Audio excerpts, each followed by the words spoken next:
बड़ी खबर आपको बताते चले, जनपद कन्नौज में प्रभारी मंत्री बनने के बाद पहली बार पहुंचे उत्तर प्रदेश सरकार के कैबिनेट मंत्री राकेश सचान, जिनको की अभी हाल में ही उत्तर प्रदेश सरकार की मुख्यमंत्री योगी आदित्यनाथ महाराज ने जनपद कन्नौज का प्रभारी मंत्री बनाया ही।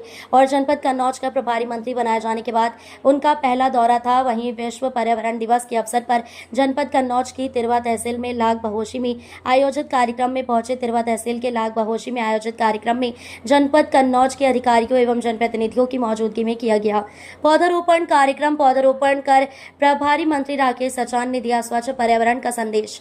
कार्यक्रम के दौरान उत्तर प्रदेश सरकार के ऊर्जा एवं स्रोत राज्य मंत्री कैलाश सिंह राजपूत, तिरवा विधायक भाजपा भी मौजूद रही एवं भाजपा विधायक शिप्रा मऊ, विधानसभा 196 अर्चना पांडे, भाजपा जिला अध्यक्ष कन्नौज वीर सिंह भदौरिया, ब्लॉक प्रमुख तिरवा अजय वर्मा, ब्लॉक प्रमुख तालग्राम राजीव सिंह गौर उर्फू पुच्ची ठाकुर हसेरन, ब्लॉक प्रमुख पुष्पेंद्र सिंह शाकी, सौरिक नगर पंचायत अध्यक्ष राहुल गुप्ता सहित काफी संख्या में लोग उपस्थित रही। कार्यक्रम जनपद कन्नौज की तिरवा तहसील के लाग बहोशी पक्षी विहार में आयोजित हुआ। कार्यक्रम इस मौके पर जिलाधिकारी कन्नौज आशुतोष मोहन अग्निहोत्री, पुलिस अधीक्षक कन्नौज विनोद कुमार तिरवा, उप जिलाधिकारी तिरवा सुश्री वैशाली, पुलिस क्षेत्राधिकारी कुलबीर सिंह भी मौजूद रही। आप सभी को मालूम है कि प्रदेश में इस समय और भी कई कार्यक्रम चल रहे हैं, कई योजनाएं चल रही हैं।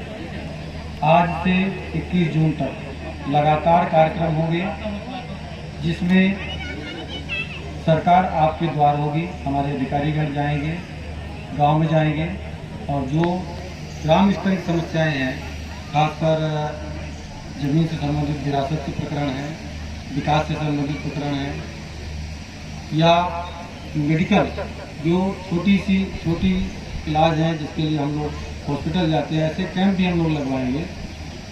मैं आप सबको अवगत कराना चाहूँगा कि जनपद में 81 न्याय पंचायत हैं और सभी न्याय पंचायत में 10 जून से लेकर के 24 जून तक कैंप आयोजित होंगे। न्याय पंचायत पर एक कैंप, जिसमें आसपास के 2-3 गाँव के लोग आ सकते हैं। वहाँ पर कृषि से संबंधित जानकारी दी जाएगी, साथ ही साथ सरकार की योजनाओं के बारे में ज़्यादा जानकारी दी जाएगी और पूरी तरह निष्पक्षता और पारदर्शिता से आप लोगों को लाभ मिले, इसका हम लोग प्रयास करेंगे। हम लोग माननीय मंत्री जी को सुनने के लिए यहाँ एकत्रित हैं, इसलिए मैं अपनी बात यहीं पर।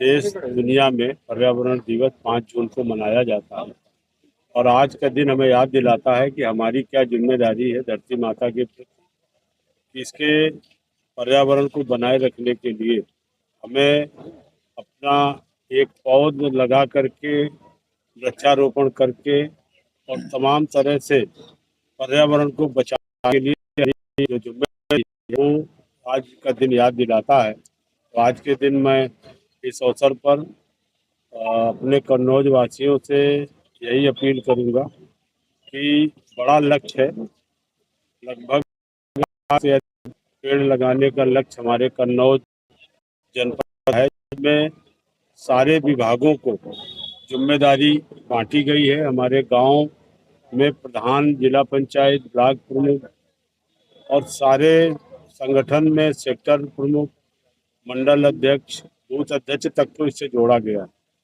ये कि पेड़ सरकार दे रही है, पेड़ गांव-गांव लगाना है और इसे बचाना भी है, ताकि हमें आगे पर्यावरण बनाए रखने में और वृक्षारोपण में एक बड़ा सहयोग मिले। इससे हम लोग, क्योंकि सरकार ने जो योगी जी ने प्रतिवर्ष 50 करोड़ से अधिक इस वर्ष का भी लक्ष्य है, प्रतिवर्ष ये लक्ष्य रख करके एक जिम्मेदारी दी जाती है कि हम ज़्यादा से ज़्यादा पेड़ लगाएं, पर्यावरण को बचाएं। बतौर प्रभारी मंत्री आज आपका पहला दौरा है कन्नौज में, इसको लेकर किस तरीके से रणनीति बनाएंगे? कन्नौज में क्या आपने सोच रखा है जो आप करना चाहते हैं? देखिए, कन्नौज जिले का प्रभारी नियुक्त किया गया है और आज मैं पहली बार आया हूँ प्रभारी मंत्री के बाद। इसे तो मैं कई बार शादी बारातों में और यहाँ आना जाना रहता है, हमारे काफ़ी संपर्क हैं। कन्नौज में हमारे 2 मंत्री हैं, एक तो हमारे बगल में अभी राजपूत जी, ऊर्जा मंत्रालय का बहुत महत्वपूर्ण दायित्व मिला है, क्योंकि ऊर्जा सभी की आवश्यकता है और सभी की ज़रूरत है और ऐसे महत्वपूर्ण विभाग की जिम्मेदारी दी गई है। दूसरे हमारे मंत्री असीम अरुण जी हैं, जिनको समाज कल्याण का दायित्व है। वो भी जनता से जुड़ा विभाग है। तमाम सारे हमारे गरीब कल्याण की योजनाएं उस विभाग से चलती हैं। और अर्चना पांडे जी 3 तो विधायक हैं, हमारे तीनों भाजपा के हैं। और वीआईपी जिला जैसा आप कह रहे हैं ये रहा है, और आज भी। पहले तो ये था कि वीआईपी जिला कन्नौज में बत्ती आती थी, कानपुर बगल वाले देखते रहते थे कि वहाँ नहीं आती। अब 75 जिले हमारे लिए वीआईपी हैं।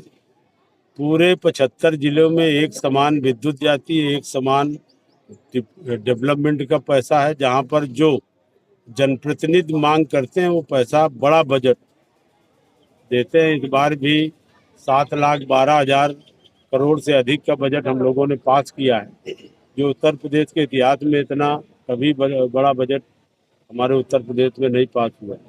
तो पूरे प्रदेश में योगी जी के नेतृत्व में सभी का साथ, सभी का विकास और सभी का विश्वास लेकर के सरकार काम कर रही है। और गरीब कल्याण की योजनाएं जो देश की और प्रदेश की चल रही वो बिना भेदभाव के आम आदमी तक पहुंच रही है। इसीलिए निरंतर आपने देखा कि दोबारा योगी जी की सरकार बनी, और उसके बाद मोदी जी के नेतृत्व में जिन प्रदेशों में भी चुनाव हो रहा है, हरियाणा से ले लीजिए, महाराष्ट्र से ले लीजिए, और हमारे बिहार, और बिहार के बाद आप अभी बंगाल में, असम में, जहाँ जहाँ चुनाव हुए, भारतीय जनता पार्टी का विस्तार होता जा रहा है। लोग भारतीय जनता पार्टी पर भरोसा कर रहे हैं, मोदी जी पर भरोसा कर रहे हैं कि मोदी जी और योगी जी 2 ऐसे नेता हैं जो बिना भेदभाव के इस देश और प्रदेश को आगे ले जाने का पूरा उनका प्रयास है। और 2047 तक इस देश को विकसित राष्ट्र की श्रेणी में ले जाने के लिए पूरा रोड मैप तैयार है। अभी 12 साल सरकार के पूरे हो रहे हैं, उसका भी हमारा 5 तारीख से लेकर 21 तारीख तक एक विशेष अभियान बनाया गया है। उसमें निरंतर गांव तक दस्तक देना है। गांव तक हमारी तमाम सारी जो योजनाएं हैं, जो तमाम सारे काम हैं, उनको जोड़ करके उनको ले जाना है। तो इस तरह से हमारी सरकार लगातार सभी के लिए काम कर रही है। और प्रभारी मंत्री के रूप में जो दायित्व मिला है, सारे अपने विधायकों से, अपने कार्यकर्ताओं से बैठ करके प्रयास करेंगे कि सरकार और संगठन के बीच में कोई खाई न रहे। और दूसरी चीज कि कहीं भी कोई किसी अधिकारी कर्मचारी के द्वारा भी सबका सम्मान हो, सारे लोगों के काम हो, और पूरे तन्मयता के साथ समय दे करके हम लोग पूरी मजबूती के साथ इस जिले में पुनः तीनों विधायक जिताने का पूरा काम करें। पर्यटन को लेकर बात की सर आपने, तो नाग बॉसी काफी अहम रोल निभाता है, तो इसमें इसको और कैसे बेहतर किया जा सकता है, इस पर कुछ विचार किया है? देखिए, पश्चिमी बिहार, एक तो हम लोग जब आते हैं लखनऊ से तो बनी में पड़ जाता है, नवाबगंज। तो वो भी पश्चिमी बिहार जितना ये अभी इसके बारे में जो बताया गया, इतने पक्षी अब वहाँ भी नहीं है। यहाँ पर पर्यटन की दृष्टि से जब पक्षी देश विदेश से आते हैं तो वो भी अपना एक स्टेशन तय करते हैं। वो इस जगह को चयन करते हैं, यहाँ आते हैं।